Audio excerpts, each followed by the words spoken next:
Let's take a look at Reva, the third sister from Obi-Wan Kenobi. So, I believe that... Is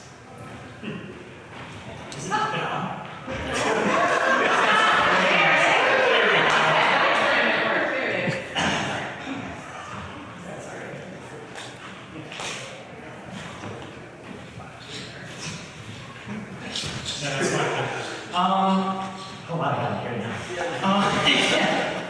So, with Reva, I believe that the character was used poorly. They had good potential.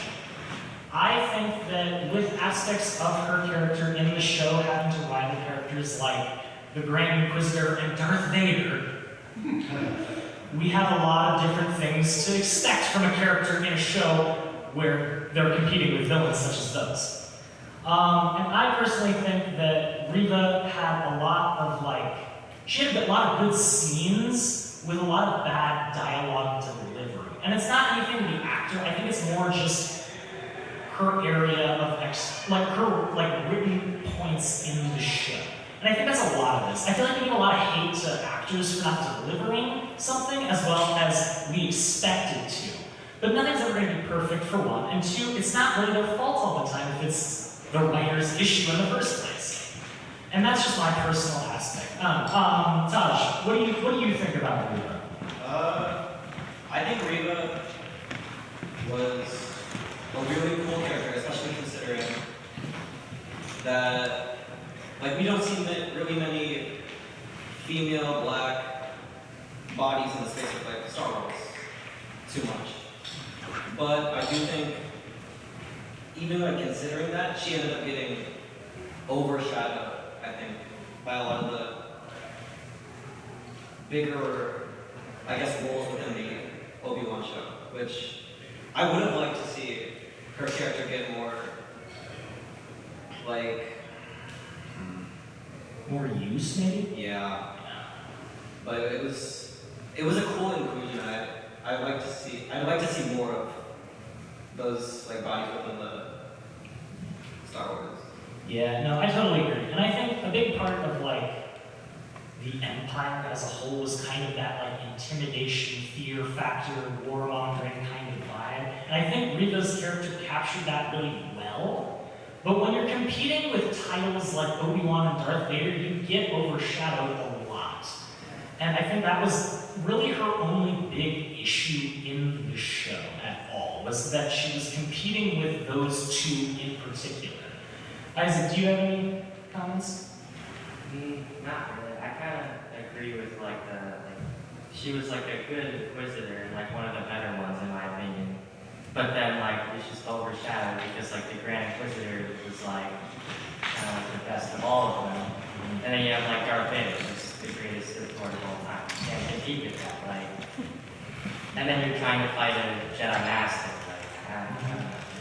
I feel like she should have had a different hero she had to face or something, or I don't know. I feel like for a first appearance of her, that was definitely a little bit off more than the character could chew, unfortunately. Another character that I feel like is very similar in the aspect of like good action scenes, poor like dialogue delivery, competing with other big names is Kylo Ren. And I think these two characters are very similar in the sense that they both are very prone to anger, they have a lot of very intimidating aspects and features, but then they're kind of that like child under the mask. And I think that Reva's character was definitely inspired a lot off of Kylo Ren in a lot of different ways.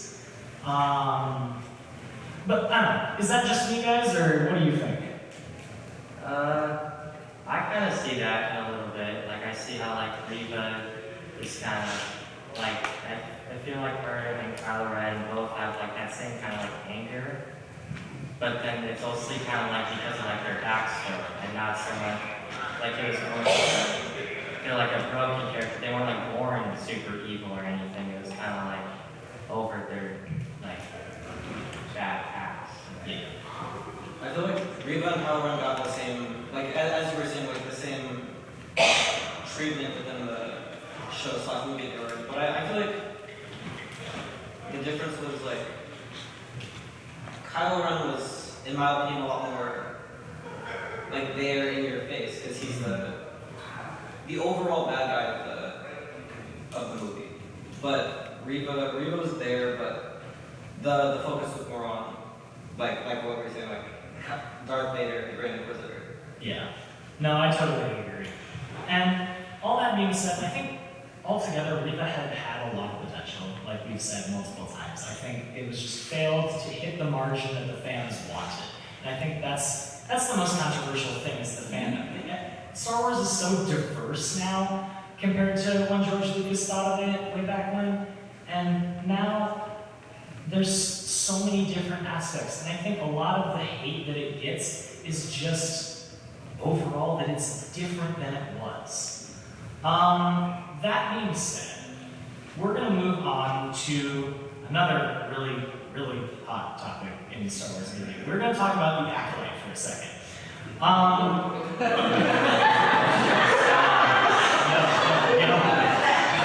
Okay, I get it. There are people, it is a full spectrum. There are people who hate this show more than anything ever. There are people who love this show. Not many of them, but few in between. I think the Acolyte overall was very, it started dry and then picked up more towards the end. I think the pacing was the most irritating part about this show for me. And that's literally all that it was poor pacing. And maybe a few like bad deliveries and a few wrap-ups. And I think what they tried to do was try to make a story based on something and had to retcon like one line from the prequels into a whole like area. Like the Sith not appearing for a millennia, whatever Keanu says, that definitely takes a major, like Star Wars is really good at maintaining like one-liners and like keeping that true for the entire time.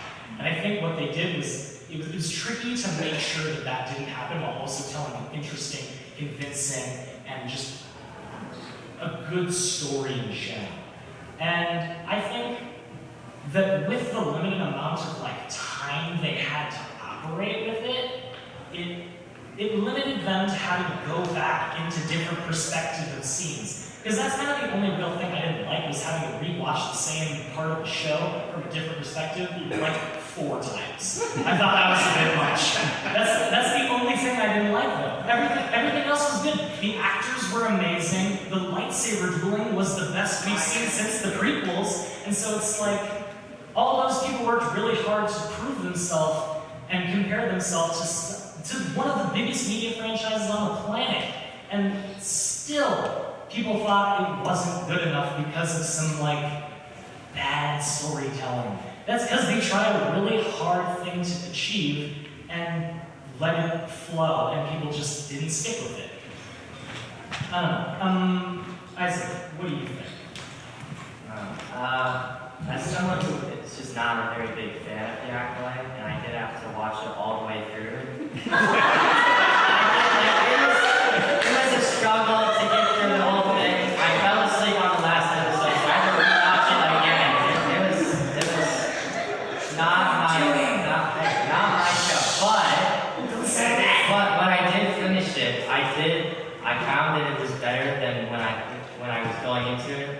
was going to be a lot worse than when it actually came out. I did like the aspects of like the dueling. I really liked the acting. The acting felt like real and kind of good. But I feel like the storyline kind of just all over the place in my opinion. And it didn't really fit into where I feel like Star Wars should have put it, or I feel like they should have did something different. I see that, I see that. All right, Taj, I know you just finished watching it recently. You've got a lot to say. Okay. I think, I'm going to start this off with, is there anybody who hasn't seen the show, or hasn't or plans to see it? Because, yeah, okay. Yeah. Yeah, y'all just take forever to get around to it. I've heard bad things. I've heard that. But I think overall, action was great. I think the acting was great. I think the story was okay. But I've seen Andor's story is amazing. Okay, hold up. You can't compare any form of media to Andor. I'm sorry. That's not one of the best shows ever. That's insane. But overall, I thought the story was great. I think what they were trying to do with the Jedi not being from the planet with the witches, but coming in and kind of messing everything up, I think that was a great thing to put in there, and I see what they were trying to do with that. Yeah, no. I mean, because that's kind of what sparks the entire Clone Wars of the Jedi being viewed as this intergalactic police force kind of situation. And I think that that's a very hidden gem within that show, is it showing off how much of that force that the Jedi have on planets where they can just take children that they deem as force sensitive with nothing from the parents or guardians or whatever. So, yeah. All the people that were like, hey, the Sith were the bad guys, I'm like, shit. But I think overall it was a good show. A little slow, the first 4 episodes were, but once you get into it and you start because I don't know if anybody remembers episode 5. It's where everything kind of kicks off, and I was invested. I wanted to see where the story went, and I think that's something I haven't seen from Star Wars shows other than Andor in a while. Even Andor still had to build up. It just paced itself better. And yeah, like I said, that's really the only major issue this show had was its pacing. Otherwise, everything was pretty good overall. And I think some people were really they were really irritated at the fact that Mother Anastasia created Osha and May from the Force, because they thought it took away from characters like Anakin Skywalker or whatever. And I'm like, dude, it's just a story. They're not the chosen ones. What? It just happened. Night Sisters are crazy. Leave them alone. So yeah, I don't know. I think some of the complaints about that are a little pushy. But I felt There's some people that want to comment, just FYI. yeah, we'll have time at the end if you want to make comments or questions or anything like that. But I think the entire show felt like a build-up for something that was gonna happen later, if that kind of makes sense. The first 4 episodes definitely were slow, long, took their toll. But then, you hit the fifth episode and kind of blows the steam out a little bit, and it kind of gives you a second of something to really invest in, enjoy. Because Taj, I totally thought the first 4 episodes were a little slow. And then I got to the 5th episode and I was like, oh my god, this show is insane. I've never seen anything like this as of late. And eventually, and the rest of the show is very entertaining in my opinion. And then in the last episode, things kind of just fizzle out. It's like they got ready for a season 2 that never came. And that's unfortunate because I think them doing stuff before the aspect of the prequels is very cool. And I don't know if they're ever going to be able to reopen that just because of the backlash that the show got and the actors got, which is not their fault. But, yeah. I don't know. Am I crazy for that, Evan? Yeah.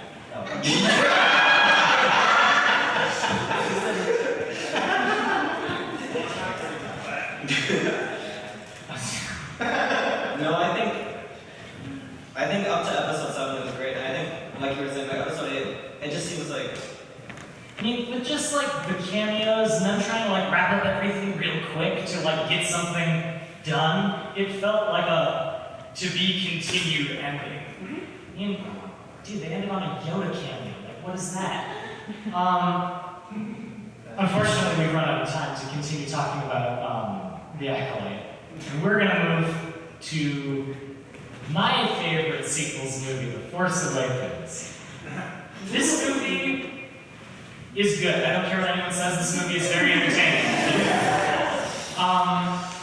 It brought that aspect of A New Hope into a more like futuristic sense. And I think when I first saw, like, I don't remember how old I was under 12, I think, for sure. When I first saw The Force Awakens trailer. And immediately I was like, this thing, oh my god. Because, you know, I hadn't watched any of like the prequels because they were too violent. Well, okay, hold on. Revenge of the Sith. I wasn't allowed to watch that.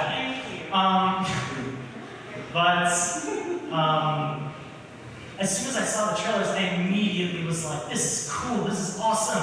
You know, characters like Kylo Ren and Finn and Poe and BB-8, like everything looked so well. And even now, I still think the movie is good, but I've seen backlash on the internet about how it's just a direct copy of it, and how Rey's character doesn't make any sense, because she's just able to learn all this stuff out of nowhere and use the Force stronger than a Skywalker. And when I was younger and less educated in the topic, I'm not gonna lie, I did listen to a lot of the backlash. I did kind of agree with a lot of the points that were being made. But as I grew, I learned that, dude, what's the difference between Rey and Luke? Like, there is, one's a girl, one's a guy. That's the only major difference. They both grew up on a desert planet. They both have one of the most powerful Force bloodlines in their veins. And to be fair, when we first saw that movie, we didn't know that, but, you know, whatever. And they knew how to fly starships after no practice whatsoever. I know that there's the non-canon thing about Luke flying around little whatever, fighters around, shooting womp rats. I'm like, cool, that's great, but you've never been in space. I assume gravity works a little bit differently there.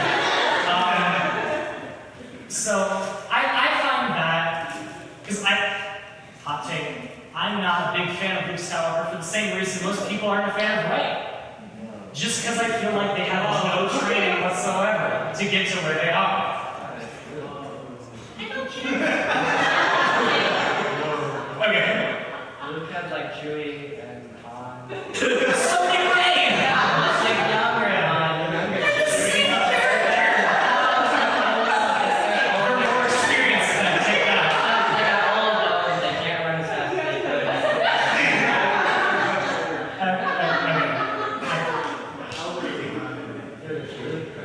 Who has more midi-chlorians? It didn't matter. Midi-chlorians is not the only way you can base a Or character. you're just mad that Luke probably had more. No, Rey? Probably. Oh yeah, one's chosen one bloodline and the other's just an old dude. Yeah.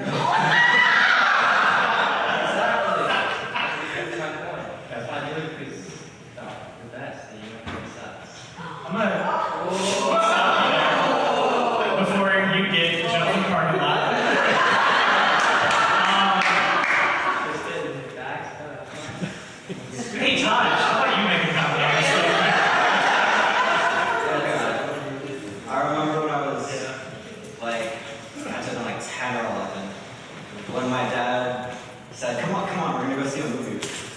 And I think going into it, I was really excited because I haven't seen anything like Star Wars. When I had like grown up on Clone Star Wars in so long, and I was like, oh, this should be cool. And it was cool. I enjoyed it so much, and every time I go back to that movie, I get like a little bit of nostalgia from the time I first watched it in theaters. And I think my perspective on it now is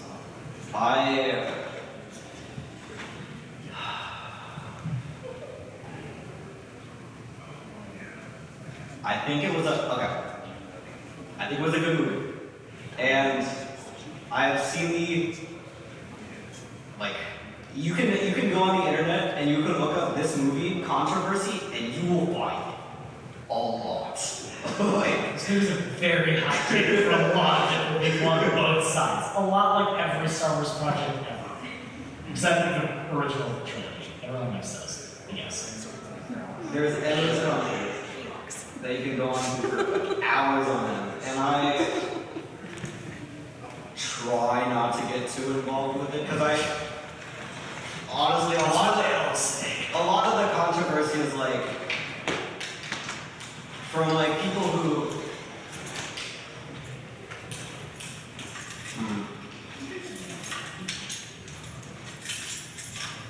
I guess I know I have a different perspective than I do about a lot of the Star Wars shows, so I just try not to get too involved with this. Getting in Star Wars politics is a lot like getting in normal politics. There's no real answer. With that being said, we are in the last 10 minutes. We are opening up the floor to questions, comments, anything like that. Okay, so first of all, I did want to say that I do agree with you. The Force Awakens is a pretty good movie. My kind of problems with it stem from more so just what happened after. And oh, thank you. I have a microphone now, which I don't think is on. Is it on? Oh yeah, it's on. My problems from stem kind of from lost potential, I guess. I felt like what it set up didn't really follow through, and of course that's not that movie's specific, fault. And then also just not necessarily that it retread what happened in the original movie, but that it the whole kind of arc of the sequel trilogy rehashed a lot of stuff that was in the Star Wars extended universe before, but then did it worse. And then just to kind of comment on the Acolyte, I'm doing this in reverse order from how I planned it.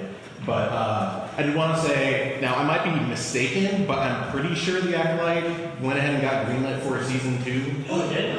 Yeah. They got canceled at one point, but then there was a firecracker that they're bringing it back. If I'm wrong, don't quote me on that, but I'm pretty sure that happened. I don't have that much to say about the show itself, and then I really hated that little gerbil guy. Preach. That guy was not. Yeah. What purpose do you serve this movie, dude? And I have mixed feelings on that show just in general. If you told me why it was bad, I'd agree with you. If you told me why it's good, I'd agree with you. And then for talking about Reva and stuff, I also just wanted to comment on, because I actually did a YouTube series. It's technically unfinished. I don't know if I'm going to finish it because Star Wars commenters are kind of awful. But I did a series on every black character in Star Wars and kind of exploring them and determining whether or not they were good or bad representation. And I felt unfortunately, being on the dark side by default counted as bad representation, because we already have if you're black in Star Wars, you're either evil or in jail, pretty much, or you're a swindler, or you're going to. Yeah. Yeah. That was the first one, and he was a scumbag. And it's do we count Ahsoka Tano? She's good. But you have to. But basically, I just felt like there were a few optics issues with her too, as well as the lost potential stuff, introducing a black Sith character as a Sith, and then telling her you're too ambitious. All these Sith-like qualities, you're doing it too much, and you can't be a Sith because of that. And I thought that was kind of she wasn't even a Sith. She got demoted from being an Inquisitor. The Inquisitors are the most default power-hungry running dudes in the entire universe, just in general. And I totally agree, though. The Grand Inquisitor telling Reva that she's too eager contradicts the entire purpose of their existence. Exactly. They literally live to stab each other in the back and kill Jedi. What's the point of that? I agree.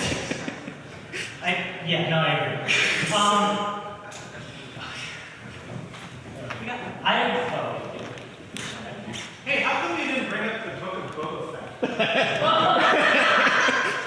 have one big reason I didn't bring up the Book of Boba Fett, and it's because I can't defend it in any way, shape, or form. I hate that show with my entire gut.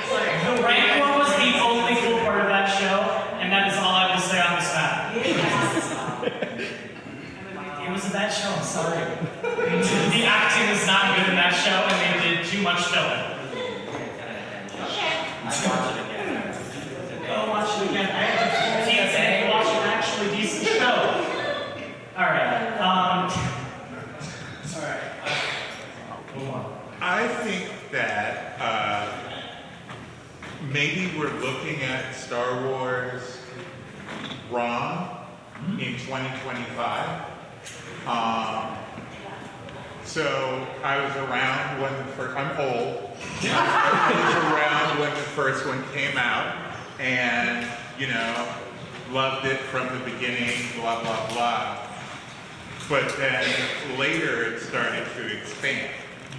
Now we have, you know, cartoons, we have, or animation, we have books, we have TV shows, and we have movies. And I kind of feel like we're painting everything with the same brush. Yeah, no. And like when you look at the books, there's like books for young readers and books for like young adults and maybe a little older than that, and then there's books for just straight up adults, right? And I kind of feel like maybe The Acolyte was a young reader production and should be looked at as such, and not looked at with what we look at Andor with, or what we look at like Ahsoka with. This is a totally different audience, a totally different level. You know what I mean? Like, what do you guys think of that? Like, maybe we need to re-examine how the lens in which we observe Star Wars through. No, I agree. And I think that's more on the fans than anything else. Is kind of just like expecting everything to be exactly what somebody in a particular group likes. And that's impossible. Because Star Wars is full of so many different people. It's as diverse as the galaxy itself is. And I think that if you're expecting everything to be exactly the way you want it to be, then it's not going to be what somebody else wants it to be. Skeleton Crew. That's just something that everybody needs to accept as a whole. Because there was another show that came out between Acolyte and Skeleton Crew? Skeleton Crew, thank you. And that show was a prime example of a fun little intergalaxy, young mind kind of situation that people didn't dislike. So that's kind of why I'm a little confused. I hated Skeleton. It wasn't meant for you, though. It's getting heated over here. No, I thought Skeleton Crew was just a dumb little cheery show. Exactly, it was a nice little interproduction piece. And people don't hold that to the same aspect as they do for a full movie series and like a full TV show that's meant to represent all of these crazy things. Because as much as I agree that Acolyte definitely had younger aspects in the show, it was also too brutal and messed up to be for children. That show was intense for a lot of sections. When they a lot of killed characters died in ways that would traumatize me as a small child. Yeah, but maybe 15. Maybe. Young adult. Young adults. I can see them. I can see them. You had a question? Yeah, well, I had a comment. When I first saw Acolyte, I was actually hoping it would be an origin story for Palpatine's master, Darth Plagueis, but the best we got was just a brief cameo of that specific character. Yeah, no, and that's one of the two aspects that I feel like lined it up for a season 2, because they can't tease something like that and then let it go to nothing. Too many Star Wars fans really lose their minds over that. And some have. Believe me, I've seen it. But yeah. I think that's going to be our wrap